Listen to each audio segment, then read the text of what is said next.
lymphocytes, the blood platelets, so they don't aggregate. Và cái oxit nitric này thì nó không chỉ làm giãn mạch máu mà nó còn làm ức chế cái việc ngưng tập tiểu cầu, which lowers the risk for myocardial infarction and stroke. Và đó là cái lý do mà nó làm giảm cái nguy cơ tử vong do nhồi máu cơ tim và do đột quỵ não. And the amount of adipose tissue in the body goes down, and connective tissue, bone and cartilage is strengthened. Các cái mô mỡ thì giảm xuống, còn các cái mô liên kết ở xương và sụn thì lại được làm khỏe lên. Various types of inflammation markers such as CRP are lowered with training. Các cái marker như liên quan đến viêm nhiễm như là CRP thì cũng giảm xuống. The endocrine system is heavily influenced. For example, stress hormone levels go down and insulin levels go down. Và cái hệ thống nội tiết thì cũng được làm mạnh lên, và đặc biệt là các cái hormone mà liên quan đến stress thì được giảm xuống, nồng độ insulin cũng được giảm xuống. And skeletal muscle is massively improved with more mitochondria, more capillaries, more various types of transporters, etc. Các cơ thì cũng được tốt hơn là bởi vì cái mật độ của các cái ti thể tăng lên, các cái mạch nuôi dưỡng cơ tốt hơn, vận chuyển glucose vào trong cơ tăng lên, vân vân. And the brain is also affected. So the brain adapts in many ways. One is the formation of new brain cells called neurogenesis. Và bản thân các tế bào thần kinh thì cũng được có lợi. And this might be one element in the improvement of cognition and memory, but also in the change in mood state, because your mood state improves. Và do đó mà nó sẽ làm tăng cái khả năng nhận thức và mood. Well, less depression. Yes, và nó làm cải thiện các cái tình trạng về cảm xúc và ít bị trầm cảm hơn. And this study showed that with training, the size of hippocampus, which is a nucleus in the brain, is increased, and memory is concurrently improved. Và khi tập luyện thì nó làm tăng cái kích thước của phổi hải mã và làm tăng cái trí nhớ. So what they showed was that patients or people that exercise regularly every week for 1 year, their hippocampus, the size, the volume of these, increased from 4.9 cubic millimeters to almost 5, while the control group were reduced in hippocampus size. The control group did stretching twice a week. Cái phần màu xanh là cái biểu diễn cho những cái người tập luyện trong vòng 1 năm. Thì chúng ta thấy rằng cái kích thước của cái phổi hải mã sau 1 năm thì nó tăng dần lên. Trong khi đó cái phần màu đỏ thì là tượng trưng cho cái nhóm mà không tập luyện, thì cái kích thước của phổi hải mã nó giảm dần xuống sau 1 năm. So the fact that structures in the brain are plastic, modifiable, and can adapt to something as simple as physical activity might have enormous effects. Và như vậy thì đây là một cái thực tế để thấy rằng các cái tổ chức ở trong não nó có khả năng co giãn để phù hợp với các cái điều kiện mới của cơ thể, và tập luyện là một cái ví dụ. If one does experiments with excessive sitting still or forcing people to be very inactive, then things happen quickly. Và nếu như mà một người cứ ngồi rất là lâu hoặc là bị cưỡng ép không được tập luyện thì mọi thứ nó sẽ diễn ra rất là nhanh, rất là tồi tệ trong một thời gian ngắn. So in this study they had young people that normally walked 10,000 steps per day to only walk 1,500 steps per day. Và trong cái ví dụ này thì chúng tôi làm trên những cái người nghiên cứu trẻ tuổi, họ đang đi bộ 10.000 bước mỗi ngày và bây giờ họ chỉ được đi bộ có 150 bước một ngày. And 1,500 steps are very few steps. Even very inactive people usually walk 3,000 or 4,000, so 1,500 is artificially low. 1,500 tức là 1.500 bước, đã từ 10.000 bước và họ chuyển xuống 1.500 bước.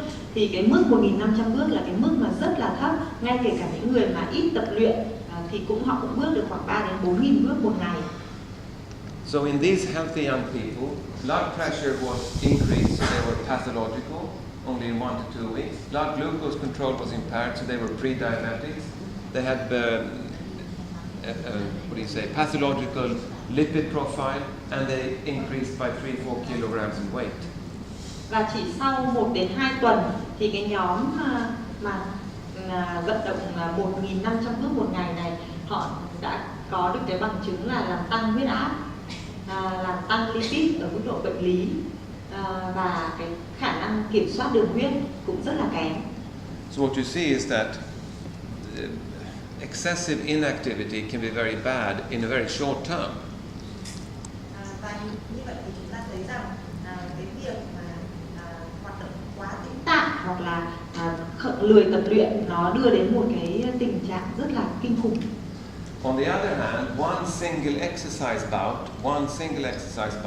for example, if you took the bike this morning and cycled for 30 minutes to get to where you want, 30 minutes cycling in the morning, then you would have a lower blood pressure over the next 12 hours and your glucose control would be improved for 1 to 2 days. Và chỉ cần bạn tập luyện một cái bài tập đơn giản, ví dụ như là tập đạp xe buổi sáng 30 phút mỗi ngày, thì nó đã làm giảm cái huyết áp trong vòng 12 tiếng tiếp theo, và cái khả năng kiểm soát glucose sẽ xuất hiện được sau 1 đến 2 ngày. So it's interesting to see how fast it goes. There are many mechanisms involved in this, and this is one example. So stem cells that are located in the muscle, in the brain, in the vessels, or in the bone marrow, they circulate or they are used locally to help adapt the tissue. Và có rất là nhiều cái cơ chế để giải thích, nhưng một trong cái cơ chế đấy là liên quan đến cơ chế tế bào gốc. Các cái tế bào gốc thì nó nằm ở trong cơ, trong não, trong mạch máu, trong xương, và các cái tế bào gốc này nó sẽ tuần hoàn ở trong khắp cơ thể. One interesting question is, what determines how much you respond? What determines how much stronger you get, or how much better you get aerobically, or how much you reduce your blood pressure? That's a good question. How much does training? Và có một cái câu hỏi là how much, tức là cái cơ thể sẽ đáp ứng như thế nào, sẽ đáp ứng bao nhiêu thì là vừa đủ, liệu cái việc tập luyện cơ sẽ là bao nhiêu vừa đủ đối với một cái bài tập aerobic. And of course, if you're well trained, like a super Olympic athlete, it's difficult to improve much because you're already maximizing. So Michael Phelps, a swimmer, he cannot improve much. He can improve marginally. And someone that is a couch potato and sits in front of the television every day will improve a lot if they suddenly change behavior. Và nó tùy thuộc vào cái tình trạng ban đầu của bạn. Nếu như bạn là một vận động viên chuyên nghiệp thì cái việc cải thiện của các cái bài tập nó sẽ rất là ít, bởi vì bạn đã tối đa hóa cái khả năng đáp ứng của cơ thể rồi. Nhưng nếu như bạn là một cái người mà chuyên ăn khoai tây, suốt ngày xem TV, thì các cái đáp ứng đối với một cái bài tập nó sẽ rất là rõ rệt. But the biggest factors are how often, how long, and how hard. That is, how frequent, if you do it once a week or 4 times per week. How long you do it, if you do your exercise session for 10 minutes or 30 or 60. If you do it hard, that is very intense, or not so intense. These 3 factors are the biggest when it comes to how much you adapt. Và một loạt các cái câu hỏi là tập luyện bao nhiêu lâu trong một tuần, tập luyện mấy lần trong một tuần, và tập luyện ở cái mức độ, cường độ như thế nào trong một tuần thì là vừa đủ. Nó hoàn toàn rất là phụ thuộc vào cái việc là cơ thể của bạn đáp ứng như thế nào đối với bài tập. And then I'll talk a bit about genes. What influence do genes have, your inheritance? Và bây giờ thì tôi nói một chút về vấn đề gen. First of all, there have been many maps made of genes that may play a role, and genes that I highlight here is, for example, the PPAR, lipoprotein lipase, IGF-1, the angiotensin converting enzyme, ACE, and others. these are examples. About 200 genes have been proposed to be important. Và trên cái bản đồ gen ở đây thì tôi có đánh dấu một số các cái gen quan trọng mà bằng các cái phần khoanh tròn màu đỏ để chúng ta thấy được là nó rất là quan trọng. Thế nhưng mà cho đến ngày hôm nay thì người ta đã tìm thấy hơn 200 gen khác nhau và được coi là những cái gen quan trọng liên quan đến tập luyện.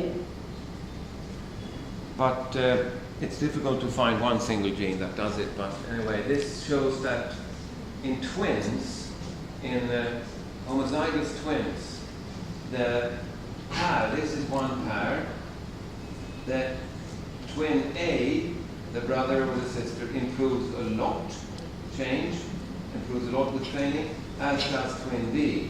So this is a homozygous twin pair that are high responders to training. These pairs don't respond as much. They only respond with 1 liter per minute, while these improve by 2.5. So a pair is either a low responder pair or a high responder pair. But you don't see one twin being here and the other one there. So either both respond strongly or both respond little. Và đây là một cái nghiên cứu ở trên những cặp song sinh cùng trứng, thì chúng ta thấy cái cặp mà được khoanh tròn màu xanh lá cây thì cả hai anh em đều đáp ứng rất là tốt với tập luyện, còn cái nhóm mà được khoanh tròn màu đỏ thì cả hai anh em hoặc là hai chị em của những cái cặp này đều đáp ứng rất là thấp đối với tập luyện. Như vậy thì nó diễn ra cái tình trạng là hoặc là cùng đáp ứng cao với tập luyện hoặc là cùng đáp ứng thấp với tập luyện, chứ không có tình trạng là một người thì ở đáp ứng cao và một người thì đáp ứng thấp. And this shows that there's a strong genetic component in how you respond. Và đây là cái bằng chứng chỉ ra rằng cái gen nó đáp ứng rất là chặt chẽ đối với nó quyết định cái việc là cơ thể đáp ứng như thế nào đối với tập luyện. And this shows 700 people, 700 individuals, and the median responder responds with about 15% in improvement in maximal oxygen uptake. So that's what the textbook says. The book says if you train 20 weeks like this, you on average will respond with 15%. Và đây là một cái nghiên cứu mà làm trên 700.000 người, trên 700 người. Thì chúng ta thấy là ở cái nhóm khoanh màu đỏ là đáp ứng thấp, ở cái nhóm khoanh màu xanh là đáp ứng cao, còn cái nhóm ở giữa là đáp ứng trung bình. Thì trong sách vẫn thường nói rằng nếu như mà bạn tập luyện bao nhiêu lần đấy trong vòng một tuần hay vài tuần thì bạn sẽ có khả năng đáp ứng khoảng 50%. And these people don't respond much at all in 20 weeks. They're called low responders, while these respond even stronger than the ones in the middle. They're called high responders. As you see, there is a continuum of different response degrees. Và cái nhóm màu đỏ thì họ đáp ứng thấp hơn 50% thì được xếp vào cái nhóm đáp ứng thấp, còn cái phần màu xanh thì đáp ứng cao hơn 50% thì được xếp vào cái nhóm cao, và cái sự đáp ứng của cơ thể nó giống như là một cái biến liên tục. Which also indicates that we are different, and if you look at this when it comes to và điều đó chỉ ra rằng là mỗi cá nhân chúng ta là đáp ứng khác nhau đối với các bài tập khác nhau. The reduction in blood pressure is on average or median is about minus 5 or 10 millimeters of mercury, which is very good even compared to drugs. Và đây là một cái đáp ứng của huyết áp đối với bài tập. Thì sau một thời gian tập luyện thì huyết áp có thể giảm được xuống khoảng 20 mm thủy ngân. Và đây là một cái dấu hiệu là đáp ứng rất là tốt ngay kể cả đối với thuốc. So you see that the majority of the people, maybe somewhere around 500, are lowering their blood pressure, while maybe 150 to 200 are increasing or not changing. Và cùng một cái bài tập như vậy nhưng mà có khoảng 500 người thì có đáp ứng là huyết áp giảm xuống, nhưng mà có khoảng độ hơn 100 hay 150 người thì có đáp ứng lại là huyết áp tăng lên. And this is true for drugs also. When you give a patient a drug, he or she may respond or they may not respond to the drug. Some may get side effects, some not. So people react from a genetic perspective differently to different drugs. Và cái điều này thì nó cũng tương tự như là ở trên thuốc mà thôi. Khi chúng ta kê thuốc cho bệnh nhân thì cũng có những bệnh nhân đáp ứng rất là tốt với thuốc và có những bệnh nhân thì không đáp ứng tốt với thuốc. Và đứng ở quan điểm gen thì cái đó là do cái cấu trúc gen của mỗi bệnh nhân là khác nhau, nên cái việc đáp ứng đối với thuốc hoặc đối với tập luyện là khác nhau. And this shows when you combine endurance and strength training in people that are middle-aged, in a sense here, you see that some are improving their strength, increasing maximal voluntary contraction, others improve their aerobic state. So these are called endurance responders, and these might be called strength responders. And the majority respond a little in strength and a little in endurance. Và khi mà chúng ta kết hợp kết hợp một cái bài tập mà tăng cả sức bền lẫn độ dẻo dai trong tập luyện trong một nhóm người gồm có cả nam cả nữ, thì chúng ta thấy có một số người ở cái phần khoanh màu xanh thì họ đáp ứng rất là tốt với sức bền hay là sức mạnh đấy ạ. Thế còn cái phần mà màu đỏ, khoanh màu đỏ thì là những người họ đáp ứng rất là tốt với độ bền hay là độ dẻo dai. Thế còn lại phần lớn những cái người mà ở trong cái ô màu đen đen thì họ chỉ đáp ứng một chút với sức bền và một chút với sức mạnh. And it's interesting with genes because this shows that if a person has advantageous good genes, if you have many good genes for blood pressure reduction, you will lower your systolic pressure much. You see, these people with many good gene variants lower pressure more than these people that only have zero. They lower pressure a bit, but as you see, many good genes for blood pressure reduction, and you reduce pressure more. Same training. Và nếu như một người mà có nhiều các cái gen mà đáp ứng tốt với huyết áp chẳng hạn, thì khi mà chúng ta cho thuốc huyết áp thì cái khả năng giảm huyết áp của cái người đó sẽ tốt hơn so với những người mà không có những cái gen có lợi cho huyết áp. Và nó cũng tương tự như vậy đối với tập luyện.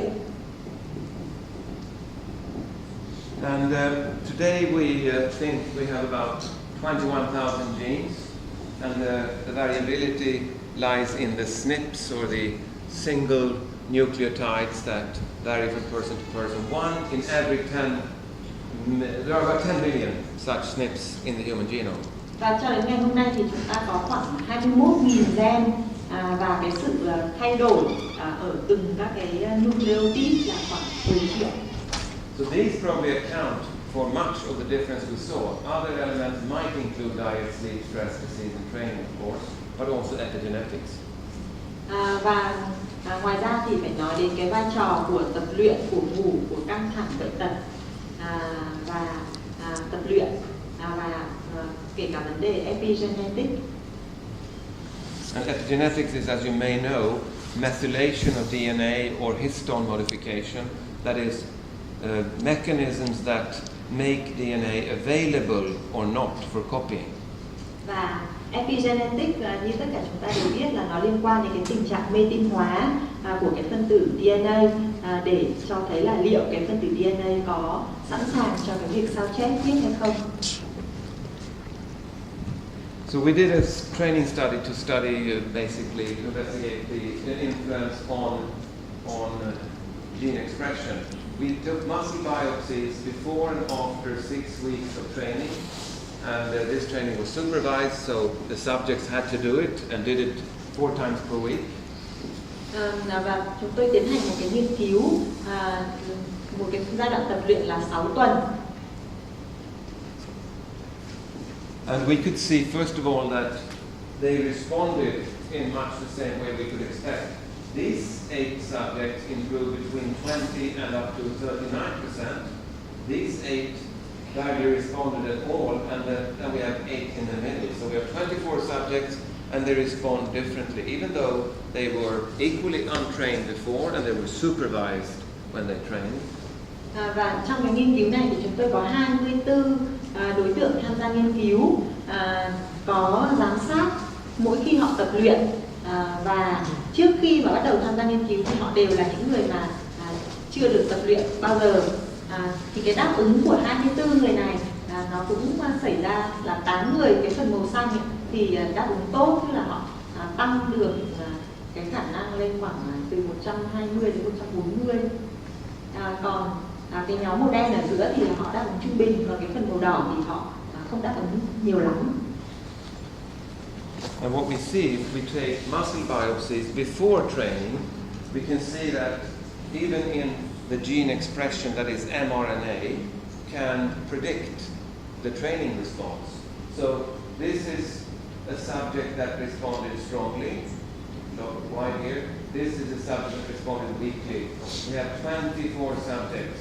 So the subject, the person that responded most weakly, have red colors here, and as you see, the ones that responded most strongly has green, which means that this person has high expression in the genes that happen to be the ones that predicted. So pre-expression mRNA can predict response. Và trong cái bản đồ gen này thì chúng tôi lấy cơ của những cái người mà tham gia tập luyện. So this is muscle biopsy was taken before the training, right? Yes. Tôi lấy cái cơ của những cái người tham gia nghiên cứu trước khi mà họ bắt đầu tập luyện, và chúng ta thấy là những cái người mà đáp ứng tập luyện thì họ ở phía dưới ạ, còn những cái người mà ít đáp ứng thì họ là phần màu đỏ ở phía trên. And but of course you can't take muscle biopsies in people because that's very impractical. We'll come back to that. What we also showed here was that the responders, remember the people that responded strongly, these guys, these are the responders, they improve much. These are the low responders in a sense, high responders and low responders. And you can see here that the genes were changed more in the high responders. So this is a collagen gene. We have various types of other factors which improve much more. And you see that in general, the responders could improve expression much more than low responders. Và những cái người mà đáp ứng cao đối với tập luyện thì họ có cái việc biểu lộ gen tốt hơn so với những người đáp ứng thấp. Which in itself was a totally new finding, and this is shown also with fatty acid binding protein 4. You see the responders, the high responders, increased expression by over 8 times, while the low responders only doubled. IGF-2 more in the high responders, and IGF-DP4. These are important growth factors and transporters in the muscle. Và đây là các cái gen liên quan đến axit béo, rồi các yếu tố tăng trưởng 2, 4. Thì ở những cái người mà đáp ứng tốt thì cái việc biểu lộ gen, những cái gen này cũng tốt hơn so với những cái người đáp ứng không tốt. And we also mapped genes themselves. So these genes are 11 genes that could predict 23%, total 0.22 on 89 there. So 23% of the variability in response could be predicted from 11 genes that were different between the high responders and the low responders. Và từ cái nghiên cứu này thì chúng tôi cũng tìm ra được 11 cái gen khác nhau liên quan đến cái việc đáp ứng của cơ thể